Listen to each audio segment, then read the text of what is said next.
అతని కలిగిన సమస్తమును మీరు నమస్కారం బాబు ఇది సెలవు తీసుకోండి అని పంపేశారు. ఎందుకు పంపేశారు? ఫరోకి తన ఇంటి వారికి ఏం కలిగింది? మహావేదన కలిగింది. దాన్ని బట్టి ఏం చేశారంట? పంపేశారు. అతనిని తన భార్యని కలిగిన అంతటిని ఏం చేశారు? పంపివేశారు. ఇప్పుడు చూడండి 13వ అధ్యాయం. అబ్రాహాము తనకు కలిగిన సమస్తమును తన భార్యను తనతో కూడా ఉన్న లోతును వెంచబెట్టుకుని ఐగుప్తులో నుండి దక్షిణమునకు దక్షిణ దేశమునకు వెళ్ళాను. ఎక్కడికి వచ్చాడంట? ఐగుప్తు నుంచి ఎక్కడికి వచ్చాడు?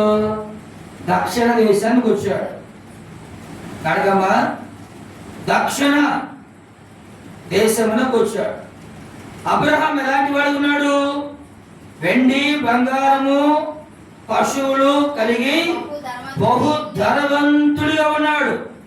ఎట్లా ఉన్నాడంట? బహు ధనవంతుడిగా ఉన్నాడు. చూడండి, ధనవంతుడిగా ఉండి 4వ వచనం, తాను మొదట బలిపీఠమును కట్టిన చోట చేరెను. అక్కడ అబ్రహాము యెహోవా నామమున ప్రార్థన చేసెను. ఏం చేశాడంట? యెహోవా నామమున ఏం చేశాడు? ప్రార్థన చేశాడు. తాను ఎక్కడైతే కనుక మొదట బలిపీఠం కట్టాడో చూడండి, పరమటంలో ఉన్నాడు కానీ బేతేలుకును గుడారం వేసి బలిపీఠం కట్టాడు.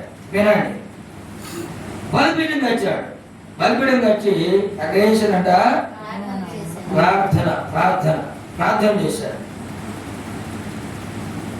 ఏం కలిగిన వాడు ఉన్నాడు అతను? పైన 2వ విషయం, ఏం కలిగిన వాడు ఉన్నాడు? వెండి బంగారము పశువులను బహు ధనవంతుడిగా ఉన్నాడు. ఎట్లా ఉన్నాడంట? ఒక పూట కడితే 2వ పూట గడవనటువంటి వాడు కాదు. వర్షం వస్తే ఇల్లు గారే టైపులు కాదు. కాబట్టి ఎలా ఉన్నాడంట? అసలు మామూలు కాదు. అలా చుట్టాలు వస్తే మనం ఎడుకోవాలి.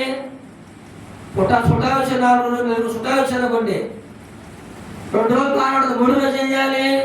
వాళ్ళు తెచ్చిపెట్టడం కోసం ఇచ్చొకటి వెళ్ళాలా, అరువు తేవాలి. అది మన పరిస్థితి. కానీ అబ్రహాం ఎలాంటి వాడంట? బహు ధనవంతుడు. వెండి బంగారం కలిగి పశువులు కలిగి బహు ధనవంతుడిగా ఉన్నాడు. అయితే ధనవంతుడు అయినప్పటికీ కూడా తనకు ఒక అలవాటు ఉంది. ఏ అలవాటు అది? ఏమండి, ఏం అలవాటు అది? ప్రార్థన ప్రార్థన ప్రార్థన చేసే అలవాటు ఉంది.